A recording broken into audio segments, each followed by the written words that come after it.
vers 1 tot 11, die versoeking van Jesus. Toe is Jesus deur die Gees weggelei, die woestyn in, om versoek te word deur die duiwel. En nadat hy 40 dae en 40 nagte gevas het, het hy naderhand honger geword.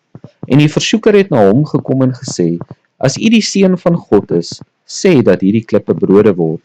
Maar hy antwoord en sê, daar is geskrywe, die mens sal nie van brood alleen lewe nie, maar van elke woord wat deur die mond van God uitgaan.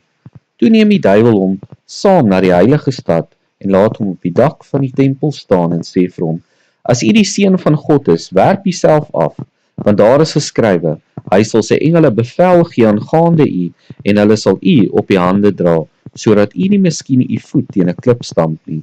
Jesus sê vir hom, daar is ook geskrywe, jy mag die Here jou God nie versoek nie.